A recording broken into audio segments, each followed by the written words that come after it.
Fellow Drive Radio fans, Richard Rush here today with Walt McLean behind the camera. Today we're going to take a look at the 2017 Infiniti Q70L. I almost said QL70. This is essentially the Q70 with a 6-inch longer wheelbase and roughly a 6-inch taller overall sedan. So with that being said, let's jump right in. Walt, I'll let you give a kind of overview and a view of the car's exterior. Not a whole lot of changes from 2016 to 2017. This is actually a new car for us to review this year, so it's all new for us and for our reviewers. But Infiniti really hasn't changed much from 2017. They've added a few select packages that you can add on. For this particular model, this is the all-wheel drive model, has a 5.6 liter V8 underneath the hood at 416 horsepower. And before some of you get mad at me and say, no, it's got 420, the Q70, not the long wheelbase, just the Q70 has 420. The long wheelbase, the L, has 416 horsepower on it. In terms of the wheels, I believe these are the 20-inch wheels on this particular model. And I'm going to guess on that, so don't quote me. I take that back. 18-inch wheels. My apologies. Really nice. I really like the styling here. It's really nice and aggressive. I do like the long wheelbase. It is about a about a $2,000 difference in price from just the normal standard wheelbase to the longer wheelbase. And you're going to have to be the judge. If you do a lot of travel or you carry a lot of people in the back, something like that, definitely may look into that. Or if you have taller members in your family or friends, you may want to do that. But if not, you may want to just go with the standard Q70 standard wheelbase. Here on the trunk, I'm going to hold the trunk button down. No automatic open, but you just lift it open like that. As you can see, we kind of made a nice Costco run here. Have toilet paper and paper towels and things like that. I will take this out so you can see the trunk room. You do have, let me make sure I get this right, 14.9 cubic feet of cargo room in the back, which is a really nice feature on it. The seats do not fold down, but you can see you do have the pass-through there. I'll put this back up here and we'll close this. We normally don't get in the vehicles anymore, but for this particular one, I'm going to, just so you guys can see the long wheelbase. So I'm going to hop in. And as you can see, I've got a lot of room. This isn't even an exit. This is just a normal. I've got a ton of room back here, probably at least a foot. So it would be very luxurious. 6 inches of legroom. And a lot of other reviews kind of comment and say, well, you don't really need that. And I can see that.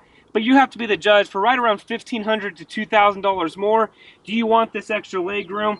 Possibly so.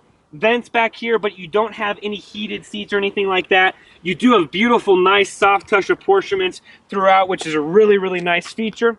I am going to open the front here so Walt can kind of give you just a very quick kind of panning in the front. Again, not a lot of changes from 2016 to 2017. Still have the same 8-inch color display that Infiniti and Nissan are known for. Infiniti, if you're listening, that is one thing. Please update that. This car is fantastic. We'll get into our opinion in just a second. In all other aspects outside of the technology piece of it, I'll be just 100% honest. It's so far behind other manufacturers, it's really hard to give this car a fair shake on the technology side of things. Just something to note, I don't know if it would prohibit me from buying the vehicle, but it is something to keep an eye out for. A few other final features to note, and let me close that a little bit more before we leave. A couple available packages, the Deluxe Touring and the Premium Select, which is now available on the long wheelbase, and that actually is equipped on this vehicle right here for $3,300. The price tag for the regular wheelbase, $65,700 starting, $67,400 for this starting, and then with that available package plus destination, $71,605. Now some of you are going to say, wow, that's a really stinking high price for this vehicle. Well, this is a luxury sedan. This is competing in the likes of the BMW 5 Series, maybe your Lexus right in between a GS and an LS, some of your Mercedes-Benz, not quite your S-Class, I believe it's the E-Class you're going to be competing with. So really that's Infiniti's goal. But with this 5.6 liter V8, they are really ramping up the performance side of things. And I will say this, I love this car driving it. I would possibly own this car, obviously, if I could afford it, and I was in the market for this type of a sedan.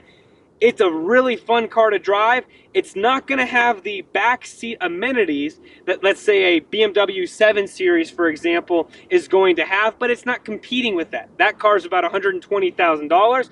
This car is $50,000 less at $71,000.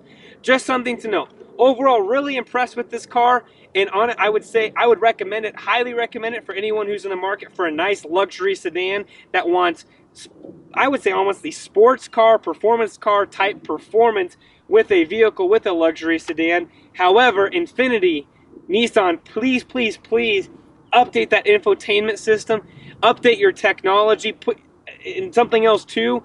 What that's not standard is like your auto collision warning, pedestrian detection, things like that, automatic cruise, adaptive cruise, I should say. That's not standard. If I'm paying $70,000 for a car, please make that standard. Other than that, the ride is comfortable, it's quiet, the V8 sounds amazing, feels amazing, is an absolute blast to drive. If you want to learn more about this vehicle, head to Infiniti's website, check it out, build one there, head to your local Infiniti dealer, and tell them that John and Richard Rush from Drive Radio sent you.